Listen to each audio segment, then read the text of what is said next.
Subscribe today at ShatteredStarGAMES.com. Thanks for all of my people for coming back, checking us out, ShatteredStarGames.com. Follow us at SStarGames on Twitter, ShatteredStarGames on YouTube, and ShatteredStarGames.com. Thank you guys for coming back for our second video in our series of the new top secret game. Yes, this is the new top secret game at ShatteredStarGames.com. Thank you guys for supporting us. All right, man. Here's a new update here for our game. Currently, I am making a mountain. So I think I showed you guys on the first video how you actually create an entire world to scale. I showed you guys how big the world is on the first video. Now I'm going to show you guys in that spot where I was saying I was going to put the mountain. This is actually where I put it. So take a look at it. As you can see, I'm filling it in on one side. And if you can see those little layers and strips of land, I'm using those strips of land to bridge in the terrain so that it looks more realistic. And if anyone has used Project Spark before, you'll know that it is very hard to create realistic looking landscape using just a sphere, a cylinder, and a box, because it is very hard to have your stuff not coming out looking like Minecraft and stuff like that. There's nothing wrong with Minecraft. I'm just saying it's kind of blocky. You kind of want the stuff to look as smooth and realistic with not too many rough edges as possible. Okay, and as you can see here, what I'm currently doing is filling in one side of the mountain. If you look and you see those arms that I've drawn from the peak of the mountain, that I brought down to show the footprint of the mountain. All the stuff below was the attempt to create the mountain using the cylinder tool. Now, using the cylinder tool, I was able to create a bluff, some type of plateau on top of a plateau on top of a bluff, and it's a big area, and you can definitely see it from ways away, but it doesn't look like a traditional mountain.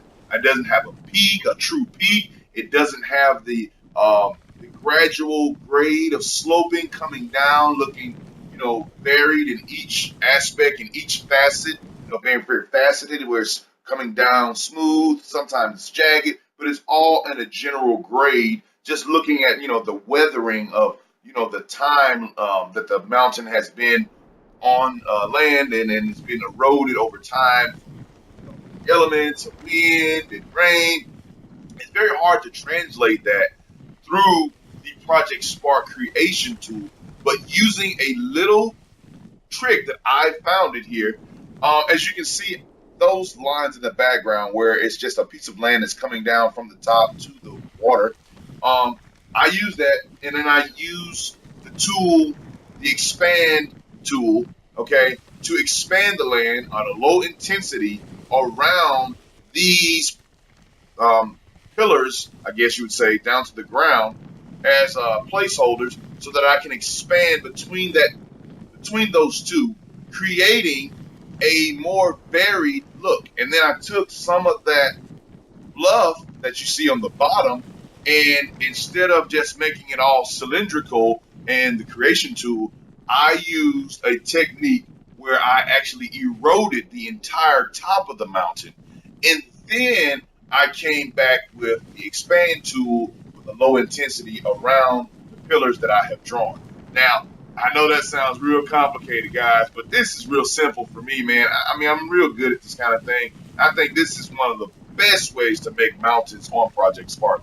If you guys have any comments or any other ways that you guys make mountains or make landscape in general, and it's something that you would like to share with me, hey man, don't be scared.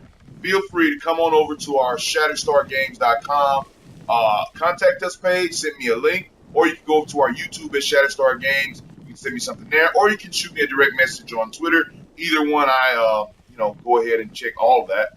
Facebook also, if you go ShatteredStarGames on Facebook, tell me how you do it, and I'll be glad to get in. Maybe one day, give me your Xbox Live gamer tag. We can go in and start creating some of this stuff together. As of today, I'm going to try to finish up working on this mountain. We're going to get the rough draft part of the mountain done. I'm going to show guys who don't know that much about game development how to actually make this stuff. And you know what? Using Project Spark is not hard at all, man. It is actually quick to do this stuff, and it doesn't take a million years. So come and check us out. Thanks for watching. Subscribe today and follow us at ShatteredStarGAMES.com.